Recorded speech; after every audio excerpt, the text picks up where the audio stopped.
Good morning, good morning, well, good afternoon, you guys. It's Monday. It's a Monday. A lot of you guys got to go out, get ready for work and stuff, or are at work. And of course, I'm retired, so I don't have to go off for that. But welcome for our Monday. And if those who've been following along, Veterans Council Veterans, we're going to be having our second annual military sexual trauma conference. And every week on Monday at 1 o'clock, we're going to get a chance to see and hear from our guest speakers, our guest panelists. Last week we got a chance to hear from Dr. Carlos Garcia. And he's one of our guest speakers as well. For that, you got a chance to hear from Colonel Lisa La Coronella Carrington Furman. She's one of our guest speakers as well. For this one here, our guest, we're gonna actually hear from male sexual assault survivors. So one of the questions people may ask of me is like, well, why are you doing this? What's the point? Here's the point.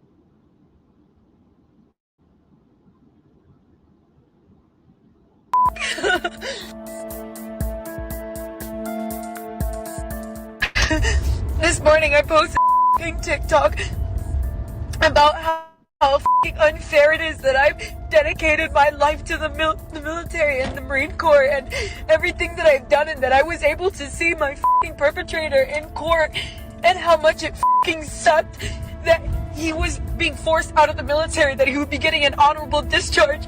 Well, not even 10 minutes ago, I just got word that this will be getting retained because it went all the way up across the board. Everybody said that they would not retain him. And the head honcho, the CG, with all of the proof and a admission to guilt, decided that they will retain him. And this is exactly why females in the military kill themselves.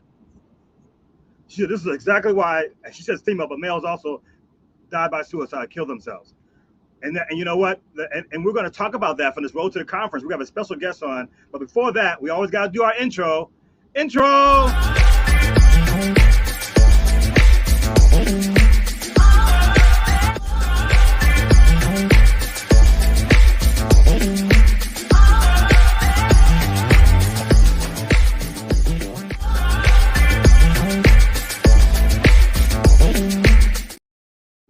So you go. Now, one of the things that our topic today is going to be male sexual assault survivors, and I'm sure a lot of you guys have not heard much about that, right? Because the narrative normally is a female. Well, there's more people who are involved, or the males are involved as well. In fact, a recent report that came out from the annual sexual assault report, that the reporting increased to 1.5% for the males sexual assault survivors. And we know that through what you got to do, the courage it takes to come step out, we know that is real. And we know that number is probably bigger than that. But we got to start making the male survivors feel comfortable as well, and not just have the narrative that it's only the females that are being assaulted, males as well are being assaulted as well. I want to give you a quick promo on what the talk of the male survivor in 1 second here.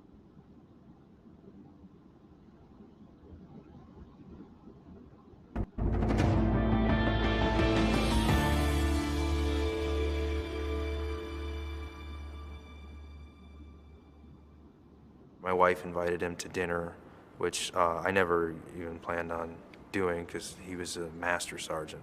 I wasn't.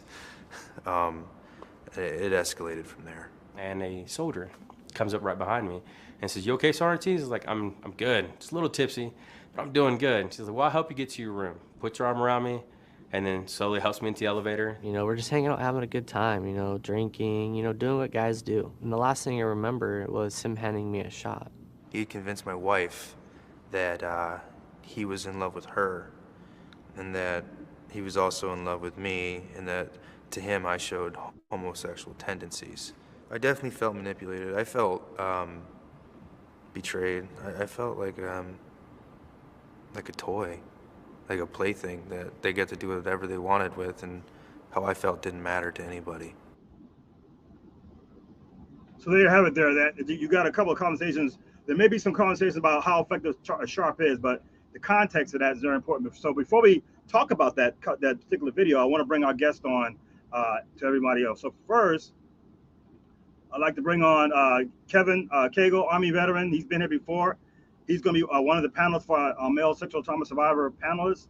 And also, you guys may have seen him on the steering committee as well. And that's Tyler Mitchell, who is actually the lead, who's one that's really making sure that the sexual assault survivors' voice is being heard. So first of all, welcome guys to this weekly video. And what I'd like to ask you guys is, you just saw the video. What was your thoughts hearing what those guys were saying?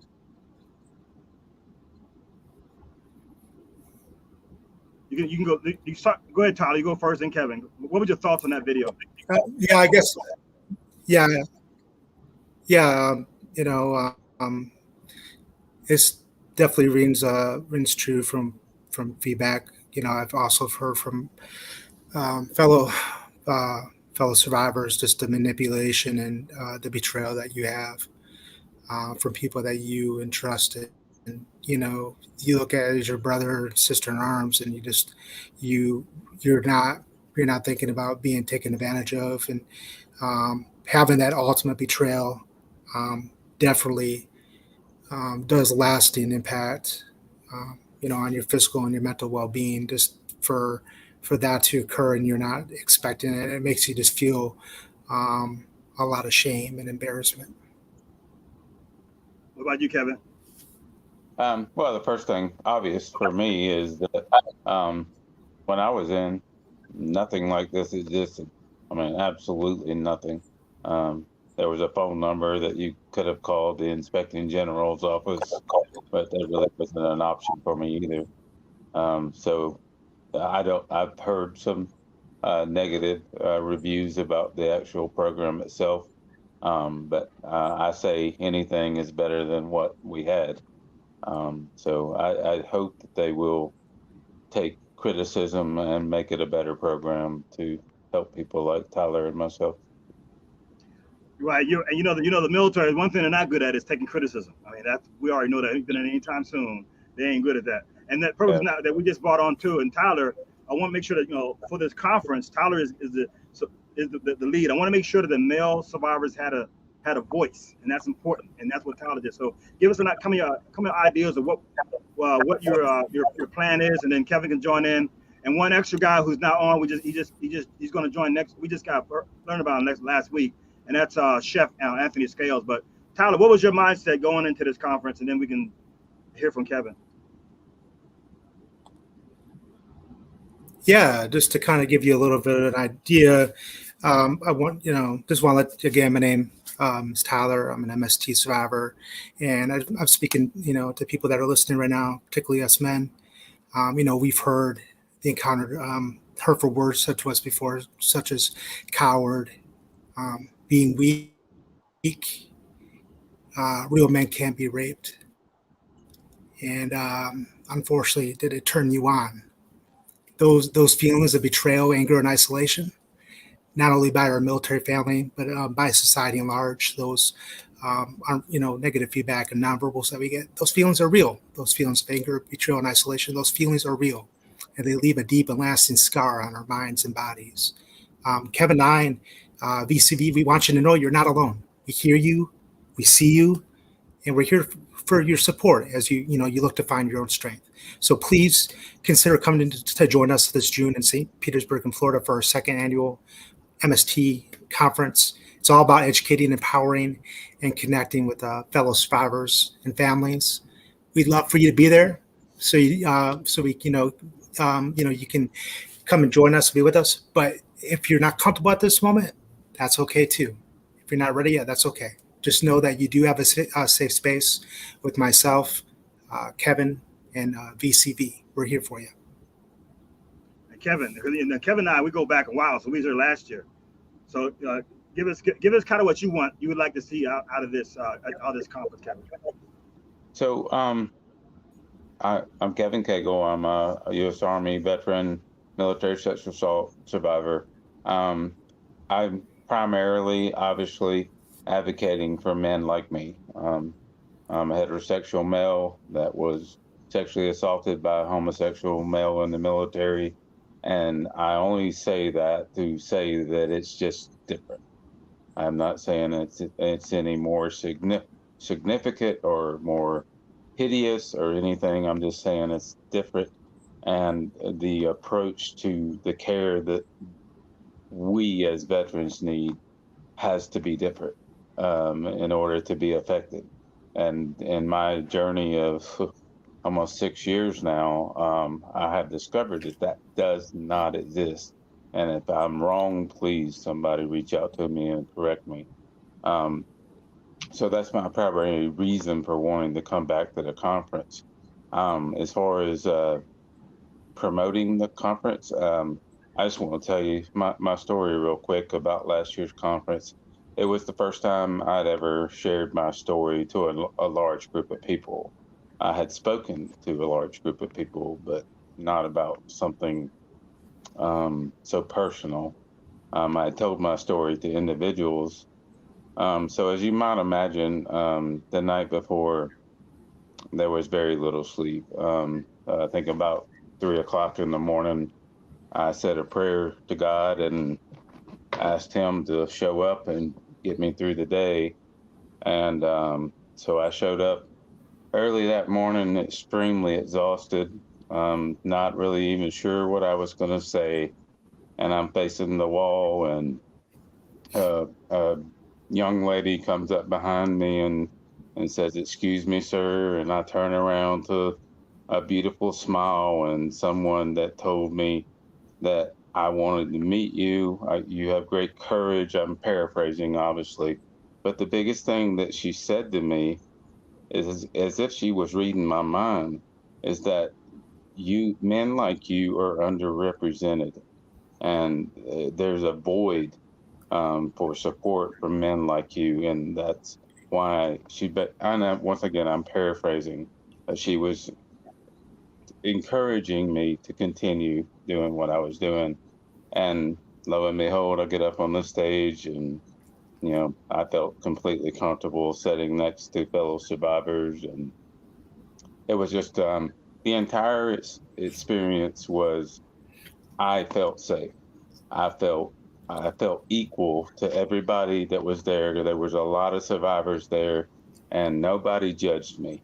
Not a single person, as you say, Tyler, gave me those nonverbal communications that made me think that, oh yeah, you must have done something for him to do that to you. Kind of looks. And So if you're on the edge about coming out, and you don't have to share your story, just come on yeah, out, come to the conference.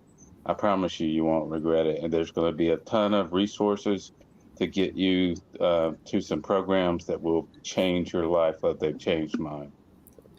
yeah, and just to kind of piggyback on what Kevin said, those nonverbals, not only um, immediately preceding, the event, but when you're looking to try to get support from like the VA and being told by like a VA counselor. I've been told by a VA counselor when I was battling addiction issues, "Oh, you're just a junkie. You have a garbage dumpster of a mouth. That's all you're going to be." Like, and I'm thinking to myself, maybe I shouldn't be here. I don't know if Kevin wants to talk about it, but I know myself, I've battled suicide attempts before, and because of the shame and feeling less of like you're less of a man, because of what the VA is kind of telling you, like, you're just here to kind of a VA shop. You're not really here because you're looking for attention, or you're, again, they kind of like question your sexuality. Those things are so demeaning. And then on top of that, when they don't admit their responsibility for like how they're just making your mental health even worse, it does a big impact on you. And so, again, just to reiterate to people that are considering, this is a safe space. We're not looking to judge. We're not going to critique, because we've been critiqued. We've been judged. We get that all the time. And so we want people to know that this is a safe space. We're here with you. We're here for you.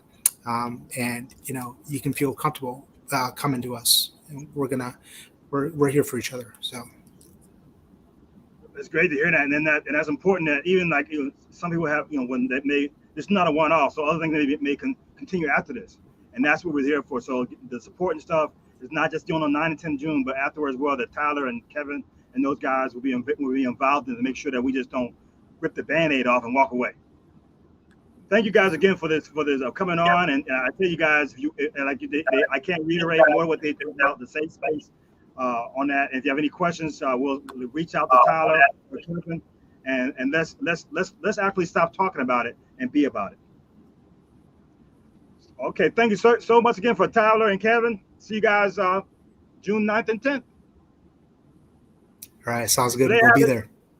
So there you have it. You just heard from our panelists, Tyler Mitchell, who's actually going to be our the director for that event. Kevin, who's been there, done that, and really has a strong mission for making sure that male survivors get the right resources and stuff, and the right kind of counseling. And then Anthony was not there today. So again, I'll see you guys on 9-10 January, 9-10 June. Get my little promo thing up here real quick.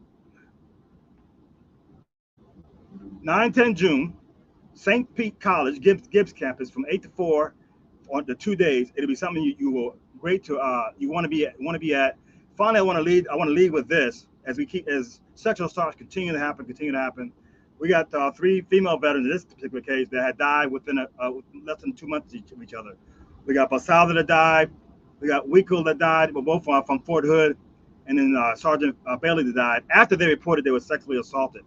Who knows how many males that also may have done the same thing, and they didn't really, focus on that. We're going to find that out for people out there. So until then, this is Veteran Counseling Veterans for our road to the conference. See you next week. We're going to have some of our experience, our more lived experience MST panelists. Until then, this is Veteran Counseling Veterans. See you then.